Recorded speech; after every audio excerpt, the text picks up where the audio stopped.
Hi, honey.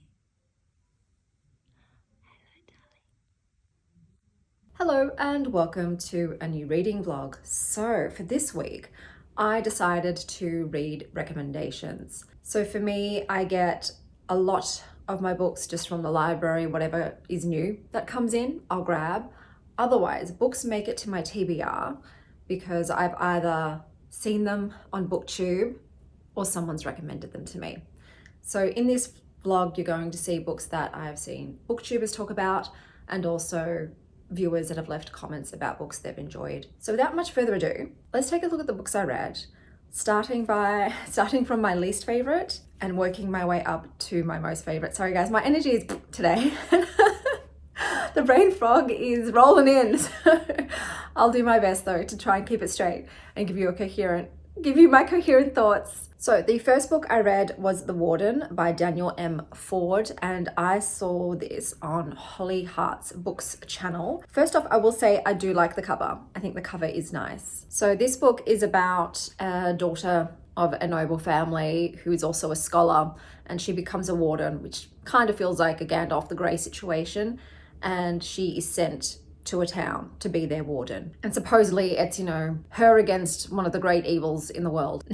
Now, I did not get very far. I did DNF this after only 50 pages, where I normally do. So I had to stop for a cat pat. I normally do 100 for fantasy. However, I could not push through because the main character, this woman, Alice, is so pompous and arrogant, and I cannot stand characters that are like that. And the tipping point for me is that she would have full-blown conversations to herself out loud. Full conversations out loud. And I don't know why the author chose to do that rather than just having her think these thoughts. Why he chose for her to talk to herself like a crazy person. And I get it. Sometimes you say things out loud. I do all the time. What am I doing in this room? What was I meant to get? Things like that. But no, she's having full-blown conversations, surmising about people's thought patterns and everything just out loud. And I found that very irritating and too odd. And it's not just that, the dialogue in general felt very unnatural. It felt very scripted and forced. So for me, it wasn't my vibe. Who would I recommend it to? So people in the comments did say that this was very D&D reminiscent in the way that it's structured in the story flow and narrative. So perhaps if you like Dungeons and Dragons, this could be the book for you. Or if you've got a thing for bossy Nepo babies in positions of power, perhaps it might be your jam. And then I picked up Eileen by Otessa Moshfegh, and I decided to pick this up because of Nathan Snook. Highly recommend you check out his channel. It's fantastic. It's cinematic. Because I did not enjoy Death in Her Hands, but I did enjoy My Year of Rest and Relaxation. So I thought, okay, I'll give this one a go. And basically you have a very weird, depressed girl who lives with her alcoholic, mentally impaired father, who is a former cop. And she also now works at a boys' juvenile prison. And I get that the prison metaphor is quite strong in this, in that she works at a prison, she lives in a prison with her father, and also lives in the prison of her own mind. But yeah, she's just really edgy, guys. She's so edgy that she keeps a dead mouse in her glove compartment in her car. And she only wears her mum's dead clothes. And she obsesses over her co-workers, including a 14-year-old inmate, but he looks 19. And she also has hella dirty hands and abuses laxatives and barely eats because so eccentric. I just didn't find her character believable, especially towards the end. Her actions just don't line up. It just felt very out of character for her, and she was not a pleasant character to read about. And the book itself was quite slow and dull all the way up until the end, when there's just all of a sudden it kicks into high gear and it becomes a thriller. I was thinking, what is this book? Is it just like a sad girl litfic book? No, it's a thriller. So you get to see her do a personality 180 and then it ends. And I was just like, I had a very similar experience with Death in Her Hands, where I was left feeling, well, what was the point of this? The biggest issue for me is that it is a thriller that includes child rape. And it's not just mentioned briefly. And if I had known that, I would have picked it up, because anything that has pedophilia that is either a crime or a contemporary book, I don't like. I can only handle that subject matter if it's in a fantasy and not if it's incredibly descriptive. So it just wasn't my kind of book. I did not enjoy it. I'm giving it a 2 stars. Who would I recommend it for? Look, I think if you like Tessa Moshfegh's writing, which is good, and you like slow-paced, character-centric books with unlikable main characters who are very odd and who then do violent things out of nowhere, then this could be for you. If you also like, you know, crime, violent crime books, and finding out who perpetrated it and that kind of thing, it would be for you, because I think it's also kind of supposed to be a mystery. And I feel like another heavy theme in this is loneliness. So if you like books with very lonely characters, it might be your jam. And then I picked up Acts of Desperation by Megan Nolan, and I saw this on Lexa Ray Reads, and she had an amazing review of it and why she loved it. I'm going to start by saying I do really like the cover. It is incredibly eye-catching and I am a fan. This, to sum it up very succinctly, is about a messed up boy and a messed up girl and their messed up relationship. Check all the trigger warnings. This does feature abuse, addiction, self-harm, eating disorders. Do you want to say hello? Do you want to say hello? Say hello. Hey guys. Someone wants attention. Someone wants attention. What was I saying? So as I was saying, the writing is phenomenal. So fantastic writing. Really did enjoy that. However, I didn't enjoy the story. It was depressing. I didn't like the characters and I just didn't care much for the story in general. It was fine. It wasn't that triggering for me, even though I have had personal experience with, you know, abusive relationships. But yeah, I don't know, I wasn't into it, but I can see why so many people like it. Obviously, if you like really great writing, check it out. If you like reading about women who are in abusive relationships with men and what it is like, think Dowry of Blood, and seeing how it affects them and the choices that they make with their life. And if you like, look, it is a little bit sad porn, like sad girl litfic in a way, you know, it's a bit traumatic. So if you like books like that, litfic books that focus on the grittier, tougher human emotions, then this might be the book for you. And then we have The Mermaid, the Witch and the Sea, which is the first in the series by Maggie Tokuda Hall. And this was recommended, not really, but by Zach Reads. So Zach recommended me The Shadow of the Gods, and that is on my TBR, and when I can get my hands on it, I will read that. So because I couldn't read that in this vlog, I picked this book because they mentioned that it was a gender-bending pirate book that they'd read recently and enjoyed. So yes, this is a YA mermaid pirate witch book, and the main character is non-binary, black and queer, and their love interest is a Japanese royalty imperialist girl. So there is a sapphic relationship in this one. It is very insta love. The themes in this are mostly of slavery, imperialism, misogyny, sexual assault, gender and identity. So for a YA book, it was actually quite dark and heavy. I was surprised. And the gist of the story is, yeah, you've got a they, them, although they don't care about how they're gendered or which variation of the name that people use. They're not really fussed with any of that. And along with their brother, they decide to become pirates because that's the only way that they can see getting out of poverty. And look, the issue that I had with this book is that I did not like the main character. They're not grey to me, they are morally black because they work on board a slaver's ship. And they're very aware of what they're doing, to the point where they also get their hands bloody by killing the prisoners, the people that thought they were going on a ship somewhere and end up becoming indentured slaves. So to me, that wasn't very justifiable. Like, I know you've got to survive, but at what cost? You're willing to destroy the freedom of others and kill them, kill innocents to keep yourself fed. There's other ways. There are other ways, other things that you could do that don't harm so many other people. And like I said, the love was very insta love. I didn't like the human pirate characters in this book.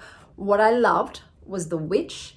The form of magic in this is incredibly interesting. It involves collecting stories, listening to the stories and telling stories of objects and things, and it was fascinating. So I loved that aspect. And the mermaids were also cool, but there wasn't enough of them. So the witches and mermaids were not in high enough quantity. It was mostly about the pirate humans, which, you know, they were vile people.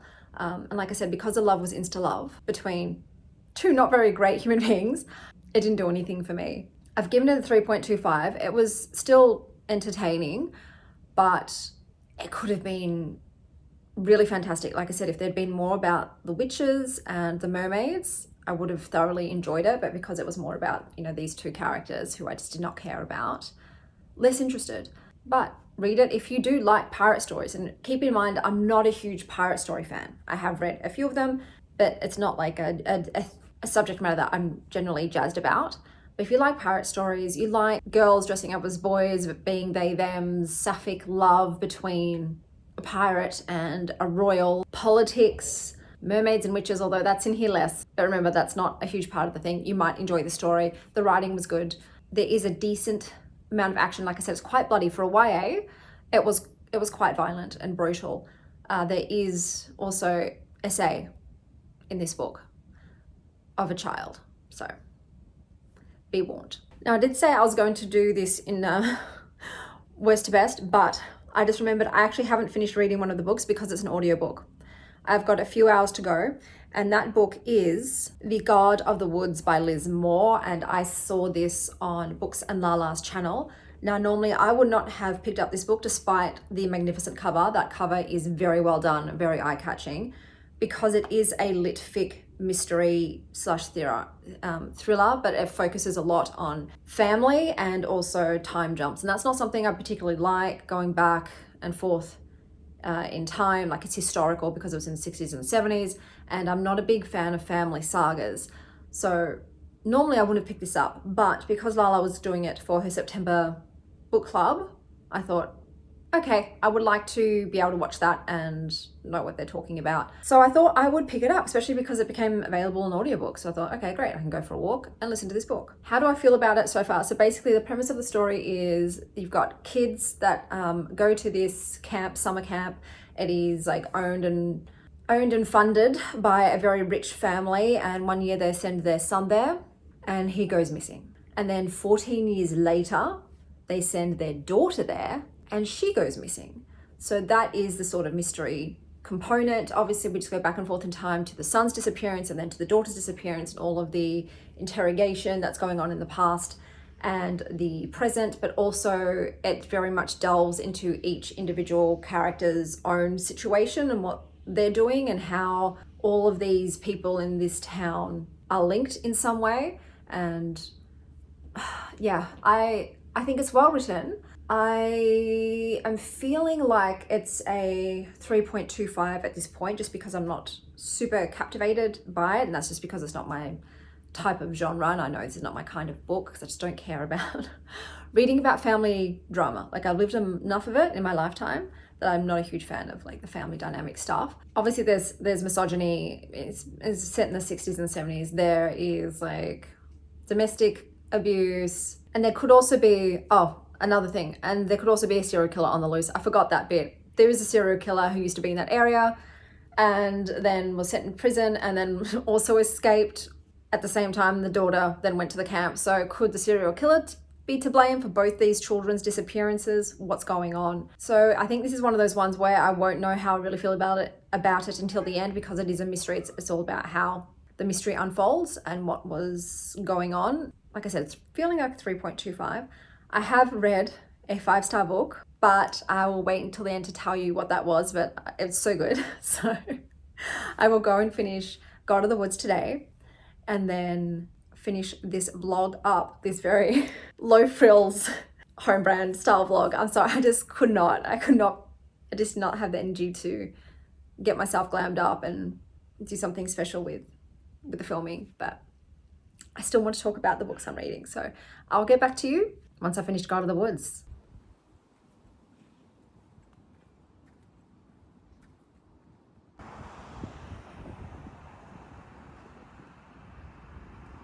Okay, I am back from my walk and I have finished God of the Woods. Look, it's not my kind of book. It's 3 stars for me. I just don't care. I just don't care. I absolutely hated the character Alice, the mother of both of the missing children. She is the worst and I have no sympathy for her whatsoever. Look, it's definitely more mystery than thriller. Are you again? Hello? Hi. You want to say hello again? This one is so neat today, hey? I love you.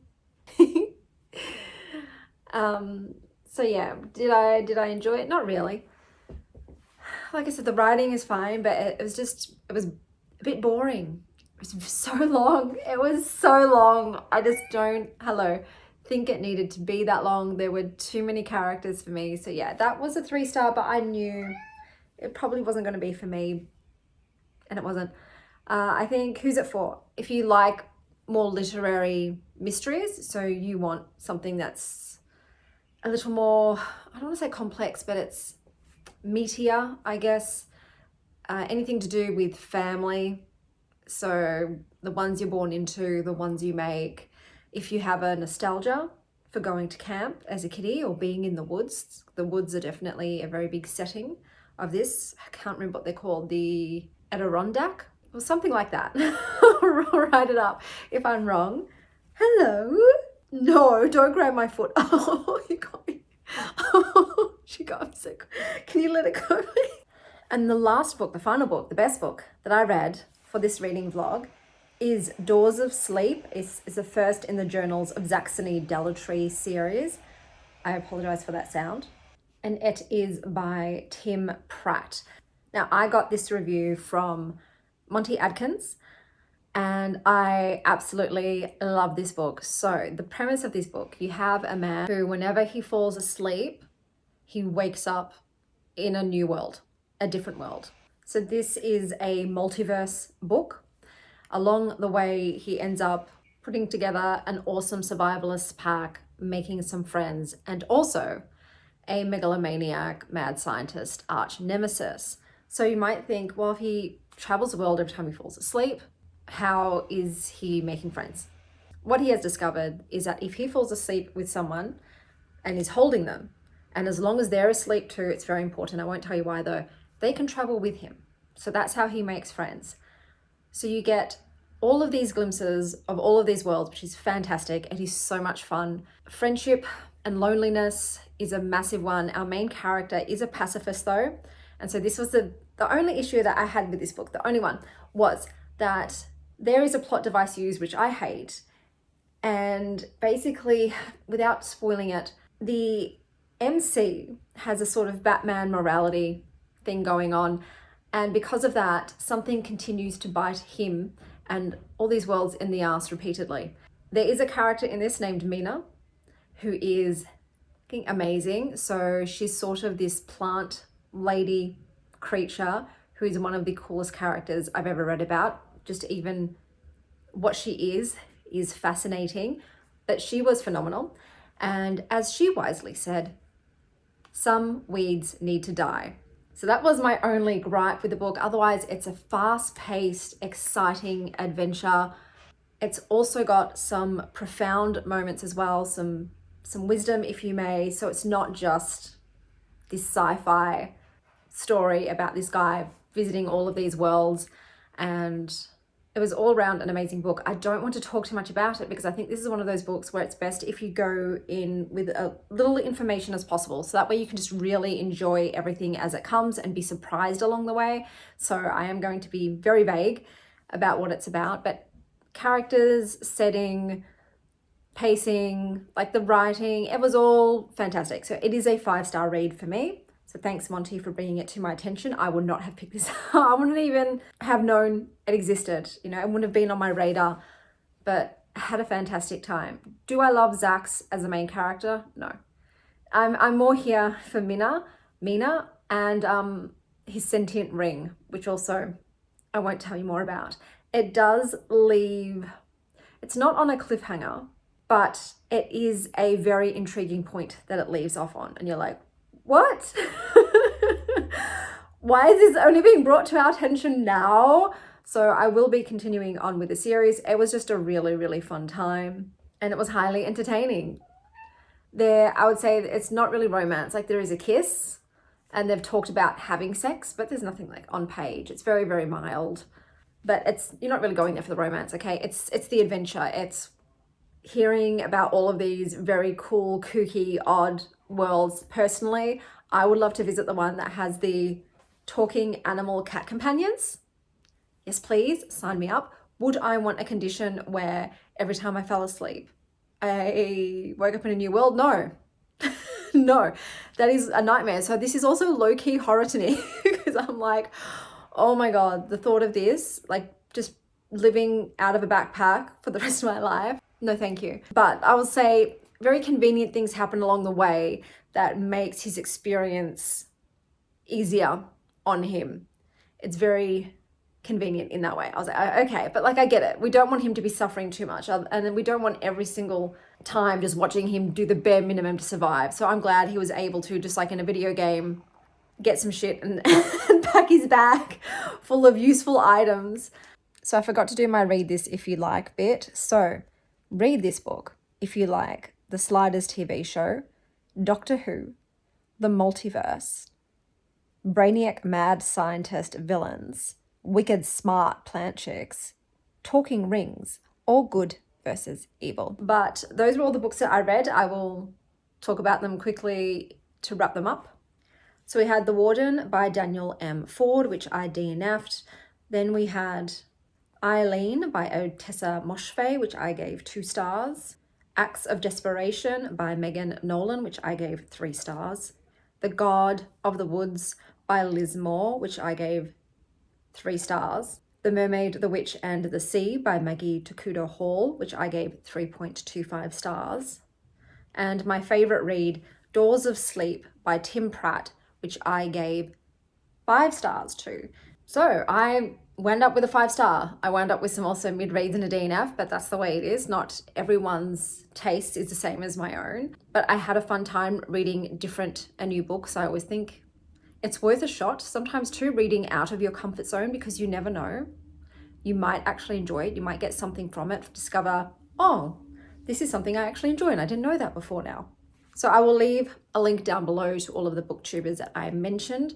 For this vlog, I've got a part 2 coming up because I just had so many that I couldn't combine them into one vlog. So stay tuned for the second part of this. But until next time, stay well, Star Child.